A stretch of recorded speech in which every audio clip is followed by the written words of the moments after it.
Hi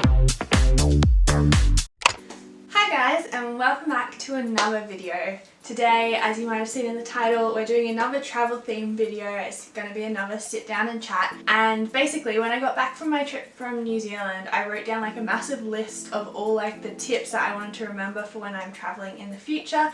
And I thought I'd just make it into a video in case anything was handy for you guys as well if you were going away on a trip. Let's get into it.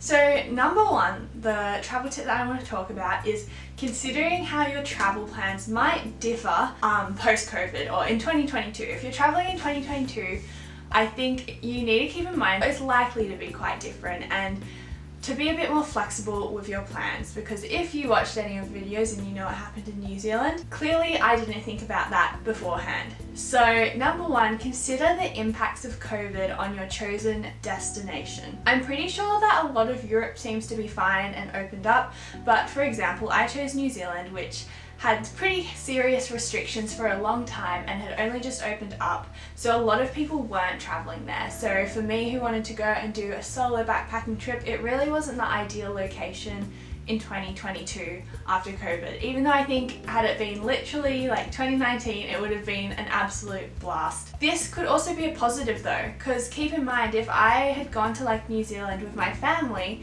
we would have had the place to ourselves, right? While some things may have been shut, a lot of the scenery that people go to see in New Zealand would have been way less busy and I would have still had people to enjoy it with. So maybe just adapt your travel plans to be better suited in this post-COVID environment. And in fact, in the case that I just explained, it could even be better. It could be less busy and you get to enjoy it with the people that you love. And then the last thing is check the requirements for the different countries. For example, New Zealand, I had to do a New Zealand Traveller Pass declaration where I got my own like QR code that they scanned at the airport. So just make sure you're aware of what the sort of protocols are, as it would just take a lot of stress off the whole transit and airport experience.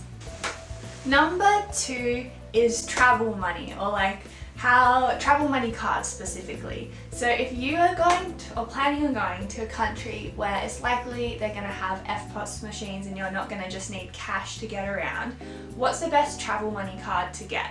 So this is something I did a little bit of research on. Originally, actually, at the end of last year in 2021, I really wanted to go to the United Arab Emirates, and so I was looking into the different cards, and the one that I thought was the best was this one right here. So I got the Qantas frequent flyer card. I'm pretty sure it was in like the top 2 for the Choice magazine, so I was like, sweet, I'll get the Qantas travel money card. It did take a while to come, so had I been able to go away, it wouldn't have come in time. But what I will say with the Qantas money card is, to be honest, the exchange rates aren't that great. So I did some research before filming this video, and so in general, they say that the exchange rate from Australian dollars to New Zealand dollars is every 1 Australian dollar should get $1.10 in New Zealand dollars.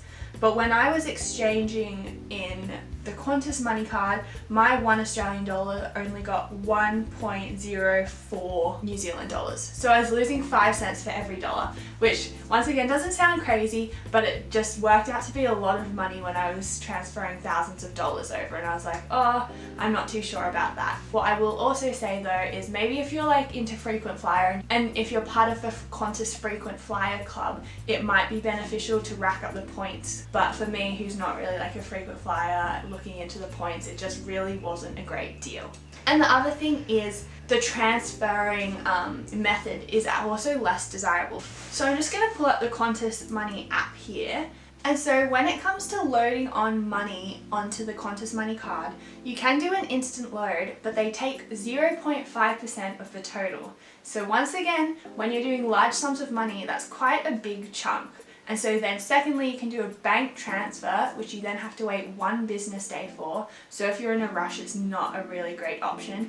And then there's BPay, which is also free to exchange from there, but it takes 3 business days. So the problem with the Qantas Money card is if you want money instantly, you are also taking another chunk off an already poor exchange rate. So guys, this is not even sponsored, but I am a strong advocate for Revolut, and I'm going to give you the spiel why.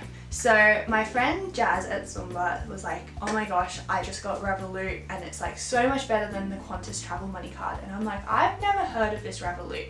So I went home and I downloaded the app, and once again, this was the first time I've heard of Revolut. So I was like, this kind of feels sketchy putting all my information into this app, but I trust Jazz, so I'm gonna give it a go. And I discovered how great Revolut is, not just for travel money, but I think banking in general. And the great thing about Revolut is you can sign up for an account and get a virtual card which you can put on your phone under Apple Pay immediately. So you don't even have to wait for them to send you a card. So if you are like doing this last minute, you can hop onto their app and get yourself a virtual card to use for your trip instantaneously on Apple Pay. The funny thing as well is you can choose what color card you get, like on your Apple Pay. So I chose the yellow one, which I thought was very fun. And it's just an app on your phone, just like most banking apps. And there's just so many options of what you could do. There's my little yellow travel money card. And so straight off the bat, I was able to transfer money between currencies to then book for stuff online immediately, which was amazing. The other thing is the exchange rate is pretty dang good, I've got to say. I was very impressed with the exchange rates. So when I went to exchange $1 Australian dollar, it was able to get me 1.1055. I was able to get exactly that 1 to 1.10 exchange rate that normally you'd take an exchange fee off. And the great thing about Revolut, on top of that, I feel like I've said so many great things, is that you can set market orders. So when I wanted to transfer, say, 1,000 Australian dollars, I can set an order where I'm actually like only exchange it when the rate is above 1.1 New Zealand dollars. And so that means throughout the day, they also do this graph of how like the currencies are converting.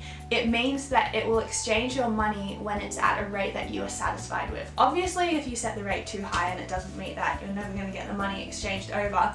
But by putting it at this rate, it literally took like 5 minutes, and then I'd got a notification saying like, hey, we'd exchanged your money for this rate, and I'd literally had the exact 1 to 110 conversion, which I was so impressed with, and I was easily able to go and book all my accommodation and stuff that I wanted to in the New Zealand dollars. I did say that you could get the virtual money card really quick, like instantaneously, but I also signed up to get their like physical card, and it came in literally a week, which was way faster than the Qantas money card took to come. Came pretty quick before my trip, and I didn't think it would make it in time. So all this time I did feel like this was still sort of sketchy, because I was like, I've still never heard of Revolut. But lo and behold, a few weeks ago, it's probably a month ago now, the Sidemen did a campaign with Revolut, and so I was like, okay, they've got like their own card, I think, but it made me feel a lot more sure in recommending this to other people, and I found out that there are some of you out there that do already know about Revolut, but I just wanted to tell anyone who didn't know about it to just check it out if you're traveling. I was amazed. I was amazed, and I will be using it in the future. There are a few things though that I think you should look out for. First thing is, if you're exchanging on weekends, there is often a I think they take 0.5%. So try and exchange all your funds during the week when the market is open. There is also a monthly limit for how much money you can exchange, but it was pretty reasonable. Like, it was definitely not less than what I'd need for my whole month in New Zealand. So I was pretty okay with that as well. The other problem that I did run into was when I transferred money, or large sums of money, onto the Revolut card, I often had to go through this second verification with my bank back in Australia, and that would work through them sending me a code. I'd click onto the code and be like, yes, it's okay to send this money to my Revolut card. The problem though was when I got to New Zealand, I had to get a local SIM card, so my phone number was no longer the phone number that was linked to my bank account in Australia, so I wasn't able to access the code or the link to verify that they should send the money over, and so I actually didn't have any way to put my funds into the Revolut card when I was overseas. So what I did have to do in that case, or the workaround, was my mum would transfer the money from my account to hers, and then hers to the Revolut, because then she'd be able to verify that it was okay for the money to go across. So that was a little problematic, but if you can have a bank account with someone back at home that you know and trust to send it over, that could work. Otherwise, maybe have a talk to the bank and see if there's another way around it beforehand, but I would still be using Revolut. And then the last thing is, when I was renting the car, there was a slight problem with bonds. If you only have a debit card, they would take out a bond out of your account, which was literally $2,500, which I didn't have in my account at the time.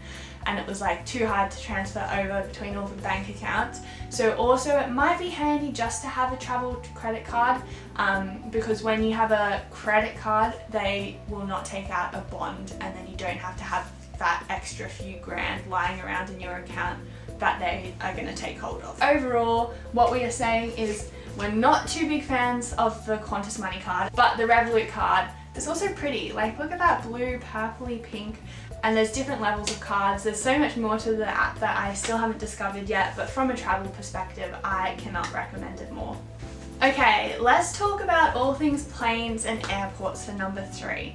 So the first thing I want to remind you all of is airports are kind of messed up at the moment. I think we all have kind of forgotten the whole protocol and system with travelling, and it's kind of chaotic. At least it was at Sydney Airport and like major cities. Auckland was pretty chill, to be honest. Keep that in mind and just account for so much more time, and I would honestly advise not booking an early morning flight, just because you have to get there so much more in advance and it is exhausting. So I had a 9 o'clock flight, which meant I was supposed to get there around 5 a.m. I might have been a little bit later, but there's so much standing and just waiting in queues that I was so exhausted. And then when my plane was delayed, I was struggling to stay awake to make sure I got on the plane before I fell asleep. The next thing that I've decided I'm going to do in future flights is make a little pouch. Maybe this is something that everyone does already, but have a pouch with all my essentials in it that I can literally put in that pocket in front of me,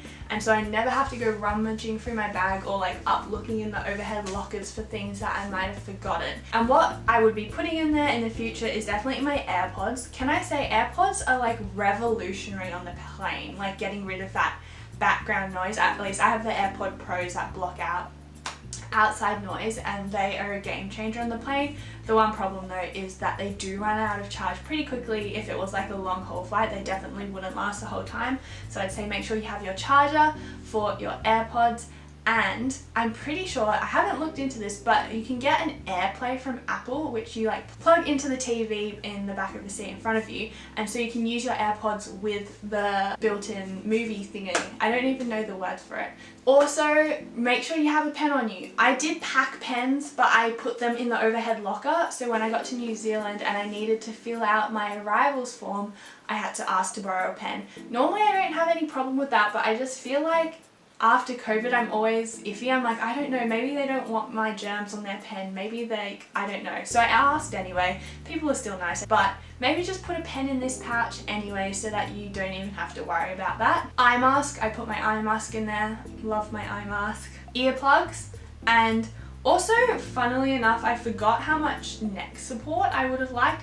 If it was a longer flight, I will definitely be taking a neck pillow in the future, because I don't know if it's just me, but I think I have a really long torso to this point where like my neck is not supported by anything on the plane seat. Like the plane seat ended like there, and I was like, oh. So if you're a tall person like me, neck pillows. I always thought they would be like a waste of space, but on that flight from literally New Zealand to Australia, I kind of wished I had one, so I will be taking one in the future. And the last thing, maybe this is a really silly thing, but I got on the plane and they had like the headphones on the seat for the TV, and I couldn't work out where to plug in my headphones. I was so confused. This is clearly how long it's been since I've been on a plane. The last time I went on a plane that needed the headphone jack was in 2012, so my memory was a bit fuzzy and I had to ask the person next to me for help. I was like, where do I plug in my headphones to watch this movie? It is in your arm. It's in the edge of the, it's not in your arm, it's in the armrest, at the end of your armrest, but I could have used someone telling me that beforehand. Number 4, we are going to be talking about hostels and sort of, I guess, the solo backpacking vibe now post-COVID, or just in general of what I've learned for the future. The first thing is the shower situation. So I took this big bag of my toiletries, and while I love this bag dearly, there would be one thing that I changed. what I would say is get a pouch of all the essentials that you'd be using in the shower and have that separate to all your other toiletries, like your toothbrush and your creams and maybe like moisturizer. And just in your shower bag have your soap, your shampoo, your conditioner, everything that you'd need in the shower. And so I'm going to put a picture on the screen of the sort of thing that I think would be literally life-changing and I will be purchasing if I ever go backpacking again. But a sort of waterproof bag that you can suction onto the wall firstly. Maybe it's just me, but the hostels that I were in were quite tight, so it was annoying having to like reach on the ground and have all my toiletries on the ground.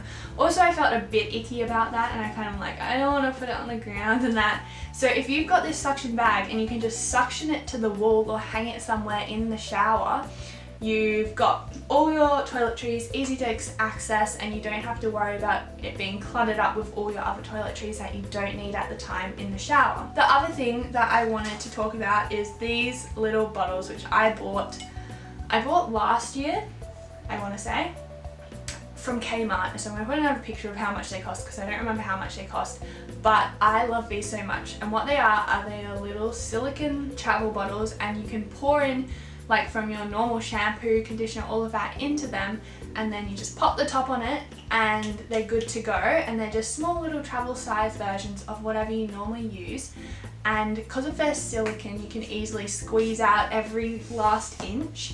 I can't recommend them more because when I come home too, I'm able to just empty them back into my usual toiletries and just go back to normal. The kit did come with these little cream jars as well, but I would say these are worse quality. They definitely leak, but it's worth it to invest in some of these for traveling in the future. And when you go to places that do have toiletries, what I normally do is I'll just like squirt it into here and just top them up as I go, and I've never like run out of this whole amount on any of my trips yet. Obviously longer trips I'd come across that issue, but I love these. The other thing is remember to bring your own towel. I think there were a couple people that forgot to bring towels to the hostels, but you need to have your own towel. Get a quick dry one because there's not always the easiest spots to hang up your towels, so if it dries really quickly that would be super handy so you don't have a wet towel the next day. Also shoes in the shower. As for that, I for New Zealand just took my fake Birkenstocks, and I was like, that will be fine because I'll have them for like my sandals when I'm walking around, and then I'll also just wear them in the shower. But to be honest, they are kind of annoying because they collect a lot of water in them and it's harder to dry your feet. So I would just say take a pair of thongs. They don't take up a lot of space, but they are so much more convenient. Something that I feel like no one tells you but is sort of understood is if you're going backpacking, just take a lock with you, because a lot of the time there are lockers under your beds and around the place but they don't supply a lock. So if you have your own lock, you can easily just throw that on. I took one of those twisty ones, and so that was super easy to make sure, because I took my laptop and that it was all secure and stored away. I would also say at night, what I would have found really handy and will do in the future is similar to the plane, have a little pouch of the essentials that I'd want to have on me just in case. Just because in the night, if you decide you want your earplugs, it's so annoying to go rummaging through your backpack when you're trying to keep super quiet because you don't want to disturb anyone. You don't want to turn on the light because you don't want to disturb anyone. So if you have it all there with you, it's as easy as unzipping your little pouch, finding what you want, and you're good to go. So in my little pouch, once again, I would be putting an eye mask, I would be putting a pair of earplugs. Take a couple of earplugs and just put them around the place, because I could not find my one pair of earplugs and that like ruined me. I had lip balm, my chargers, all of that right near there with me, so when I got to a new hostel I could just pull that out, put that down next to my pillow, and I knew I had that there with me. I'd also put my AirPods in it too. Another thing I would say, if you're not too strict with your budget, is to look at the different tiers of beds, or bedrooms I guess, you can get at the hostel, because the first night I stayed in an 8-bedroom mixed dorm and that was lovely. The first night I had no problem, but the second night there was an issue with noise or someone snoring. That one I would have said was pretty nice. We had a window, it was lovely. But that was like middle tier. I was talking to other people in the hostel, and the cheapest one was a 20-room dorm, and they put you down in the basement, and they were saying how it was noisy, it wasn't the nicest place. Whereas in that 8-bedroom dorm I was comfortable to, you know, go lie in my bed if I wanted to chill out and stuff like that. It was like a nice space to be in. Then when I came back, the only room I could get was part of a 4-bedroom dorm, so I went up there and that was luxury, and it even had its own ensuite, which was kind of nice just for brushing your teeth or needing to go to the toilet in the night. It was a lot more spacious, and because there were less people, it was so quiet. Like the silence in the room, I didn't even need my earplugs and I got such a good night's sleep.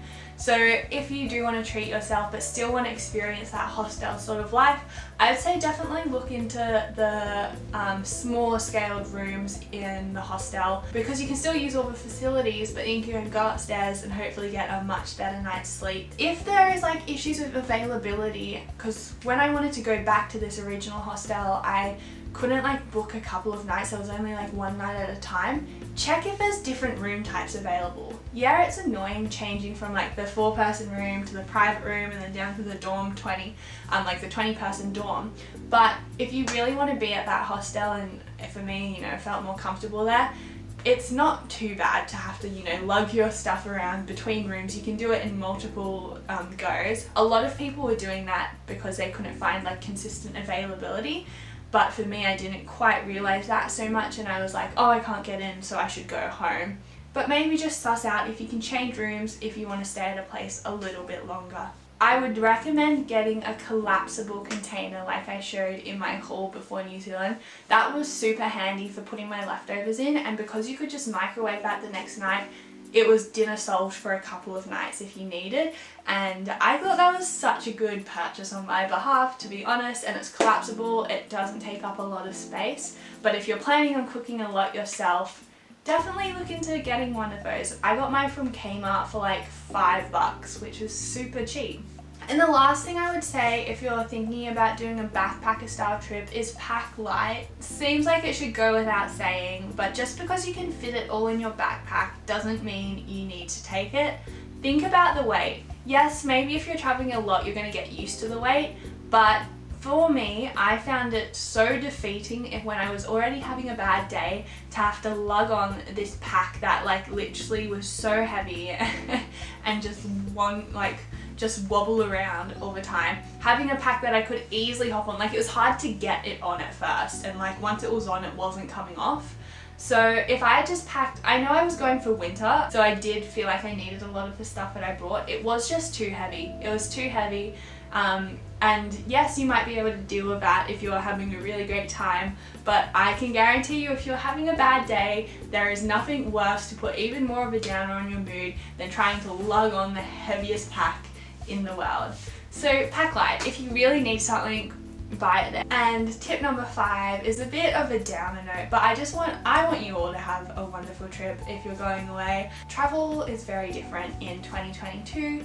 And I would just say lower your expectations. Lower your expectations, probably expect for things to go wrong, stuff to be closed and all of that, because I feel like all this time that we haven't been traveling, we've sort of worked up this image in our head that traveling's this perfect thing where everything goes right and we have these amazing experiences. I think there's definitely potential for that, but I also feel like sometimes we let these expectations that have definitely been growing over the past few years of lockdown get the better of us, and when stuff starts going wrong, it is definitely hard to adjust and deal with the reality of the situation. So definitely go away on your trips and all of that, but just take it with a grain of salt and be like, you know what, the world's a very different place right now. It might not be how I imagined it, but that doesn't mean I'm not going to have eventful, or you're not going to have a good experience. So those are my 5 tips for traveling in post-COVID 2022, and I really hope you enjoyed it, and I hope it was useful if you got one tip out of it, because definitely I will need to look back over this when I go away in the future, and these are all things that I wish I had just been told before I went away, and maybe I could have had a slightly better trip than I did. We'll be back to a Lucid vlog next week, so I hope you enjoyed that, and I will catch you then.